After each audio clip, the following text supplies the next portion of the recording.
राजा कृष्णदेव राय का तेनालीराम के प्रति लगाव दरबारियों से छुपा नहीं थी।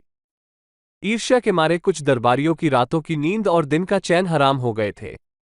किस प्रकार राजा को राजविदूषक से दूर करें, यही वे हर पल सोचते रहते थे। एक रोज उन सभी ईर्ष्यालु दरबारियों ने मिलकर राजा कृष्णदेव राय से फरियाद की, महाराज, आप जब भी दौरे पर जाते हैं तो तेनालीराम को अपने साथ ले जाते हैं। एक बार हमें भी तो मौका देकर देखिए। राजा ने उनकी बात मान ली और अगली बार उन्हें मौका देने का वादा किया। कुछ दिन बाद राजा को कुछ गांवों में वेश बदल कर जाना था। इस बार तेनालीराम को साथ न ले जाकर राजा ने उन ईर्ष्यालु दरबारियों में से 2 को साथ ले लिया। राजा और दोनों दरबारी ग्रामीण वेश में थे। काफी चलने के बाद वे एक गांव में पहुंचे। वहां खेतों में बैठकर कुछ किसान बातचीत कर रहे थे। उन तीनों ने वहां पहुंचकर उन किसानों से पीने का पानी मांगा। जब किसान उन्हें पानी पिला रहे थे, तब मौका पाकर राजा ने उनसे पूछा, क्यों भाइयों, आपके गांव में सब ठीक प्रकार से है ना? आपको राजा कृष्णदेव राय से कोई शिकायत तो नहीं है? इस प्रकार के प्रश्न सुनकर गांव वाले थोड़ा चौकन्ने हो गए। उन्हें लगा कि ये तीनों राजा के अधिकारी हैं। चेकस होकर उन्होंने जवाब दिया, नहीं भाई, हमारे गांव में हर ओर शांति और समृद्धि है। सब लोग खुश हैं। वे दिन भर काम करते हैं और रात को चैन की नींद सोते हैं। किसी को कोई परेशानी नहीं है।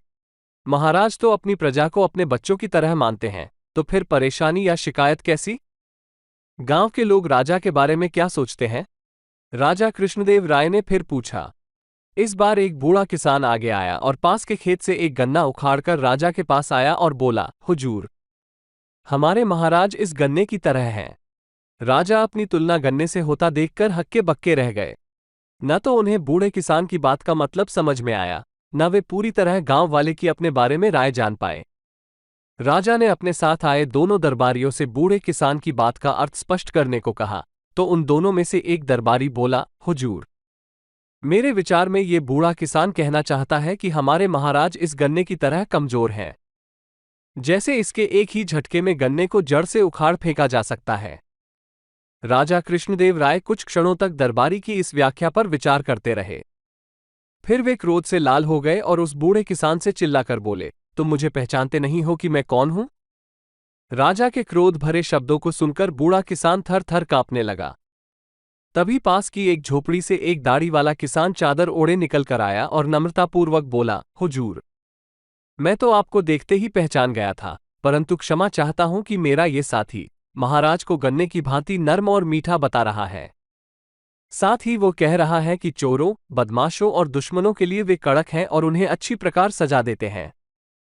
इस तरह ये कहते हुए उस बूढ़े आदमी ने पास खड़े एक आवारा कुत्ते को गन्ना दे मारा।